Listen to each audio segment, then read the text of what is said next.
Some people call this a war. War or not, one thing is sure. A daily battle is being waged in supermarkets all over this country. A battle for the customer's dollar.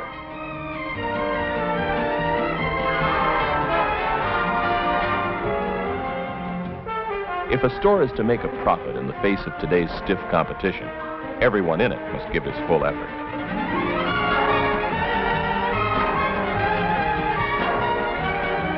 But like any battle, victory in this conflict is finally won or lost on the front line.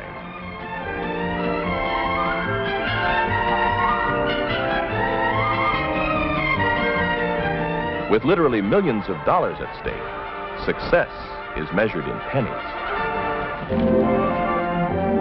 The checker plays a key role in this daily struggle.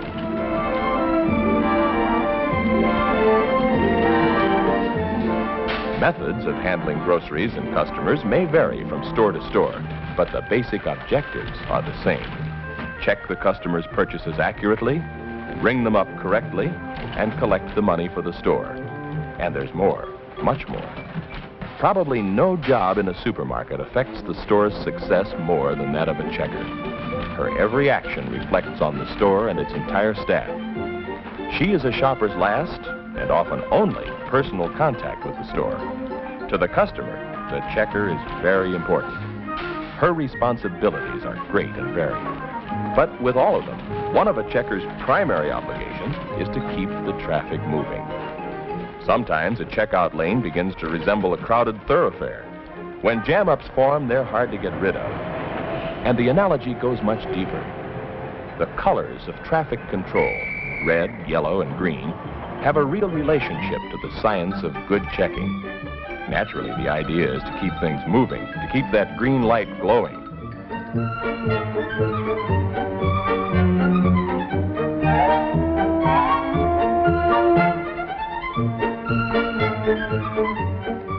Good checking really boils down to the same essentials, no matter what type of equipment your store uses. To demonstrate these essentials, here are 3 outstanding checkers, all former queens in the Checker of the Year competition. Meet Ruth Bussey of the B&B Supermarkets in Tampa, Florida. A checker for 10 years now, Ruth was chosen International Checker of the Year in 1964. Next to Ruth is Pat Hilton of the Alpha Beta Supermarkets in La Habra, California. Pat has 18 years' experience and was International Checker of the Year in 1962. And this is Rose Scalavino. Rose has 4 years' experience and works for Star Market in Cambridge, Massachusetts. Rose was Checker of the Year in 1963. And here's another checker you should meet.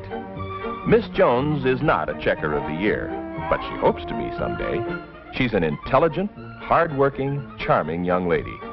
Still a little new to her job, but learning fast.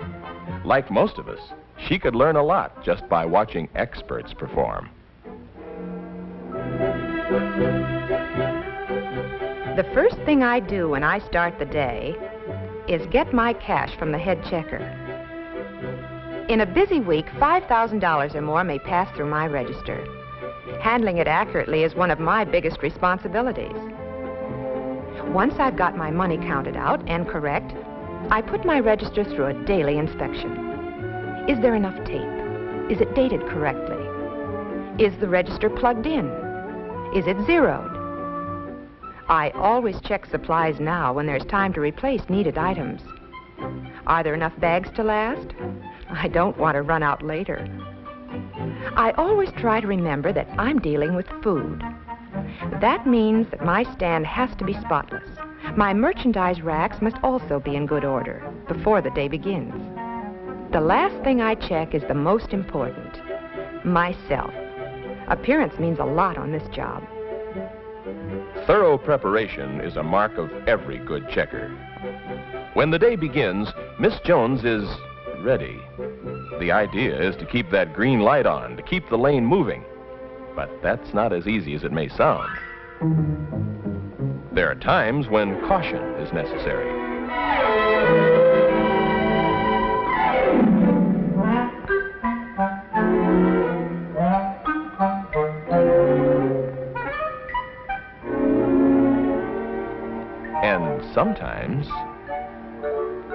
sometimes you must stop altogether. The important thing is knowing the difference.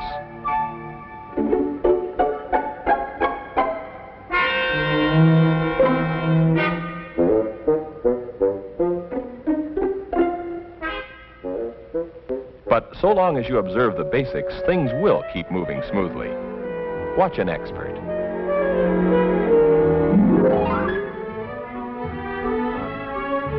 The first order of business is to greet the customer.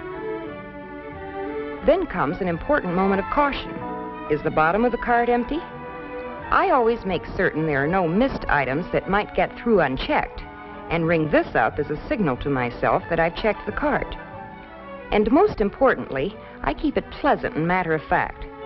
No customer likes to think she is suspected of shoplifting. Ring up the right price and press the right department key. These keys are important to the store's records and planning. Checkers are bookkeepers, too. Multiple priced items should be checked together. Try to hold the first items in this group until they can all be checked through at once. Multiple pricing used to frighten me. I'm not much on fractions. Now when I see an incomplete group like this, I just slow down a second to be sure I've got the price right. This is what the fraction chart is for, and I use it. There's no such thing as an almost right in this business. If I overcharge, I cheat the customer. If I undercharge, I'm unfair to the store. Fractions mean you charge the next penny. Dropping the fraction can be costly. It might well represent the entire profit on this order.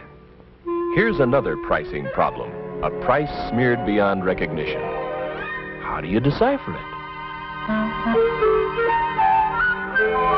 This is one time I stop everything. I don't guess. I ring for my supervisor and set the smeared item aside until she comes. In the meantime, I can continue putting the rest of the order through. Although I study the prices and know the specials, I'm always on the lookout for certain booby traps. Some items, like soups, have different prices for different types.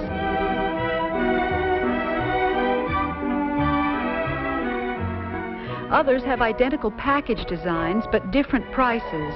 For instance, pineapple chunks at 39 cents and crushed pineapple at 33 cents. It sometimes seems like a lot of worry about a few pennies, but think a minute. With a store's profit margin of about 1.25%, a checker error of only 30 cents means that about $25 worth of groceries must be sold before the store regains the loss. It's more than just pennies. It's a question of your store's success or failure. And once the order is checked, there are still some important jobs to be done. Handling money is one of a checker's greatest responsibilities, and sometimes one of the most difficult.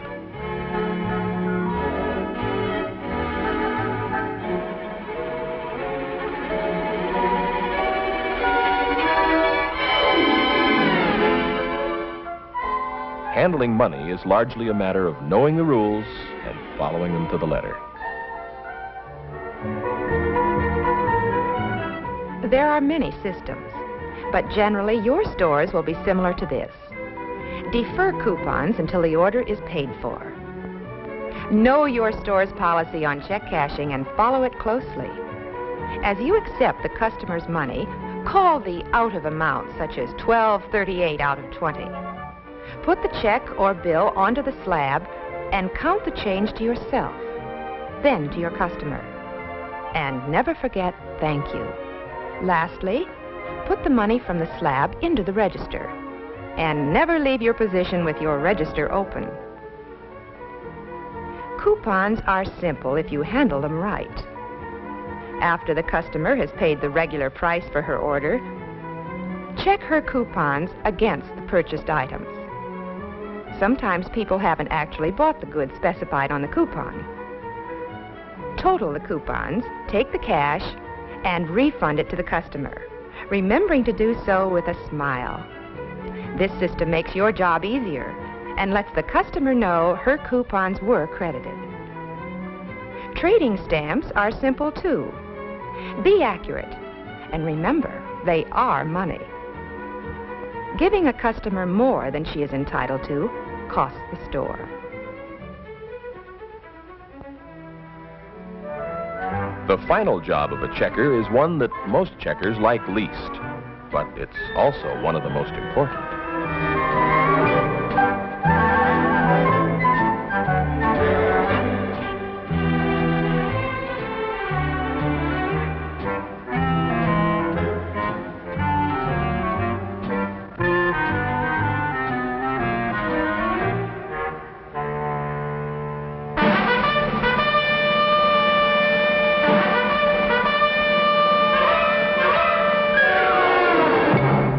I guess I can't say I've ever enjoyed packing an order, but I know how much depends on it.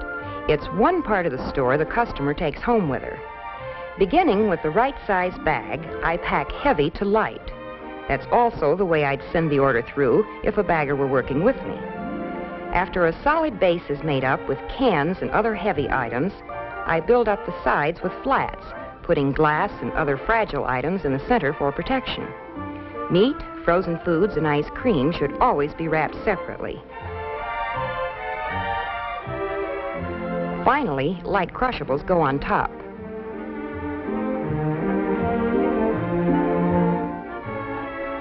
Knowing the fundamentals makes the job easier and helps you to do it better. But there's one area of checking where each girl brings something special to her job, where there are no universal guidelines. Personality is something every good checker develops on her own. She learns to communicate a comfortable pleasantness to her customers, making them feel that the store regards them as something special. A smile is always part of the uniform. The job is easier when you do it right, and people are generally nicer to deal with when you treat them right. Checking is never going to be an easy job. The responsibilities are too great. Just consider how much work a good checker does on a busy day, putting through up to 360 orders, checking some 7,000 separate items. You have to be good and develop good habits, such as maintaining space between unchecked items and those that have been checked.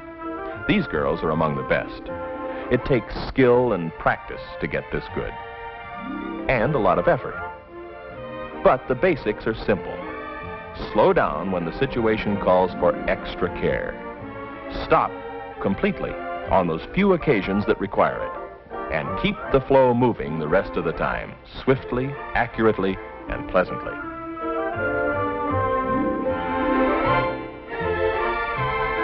Remembering the fundamentals may make Miss Jones a Checker of the Year one day. It might do the same for you.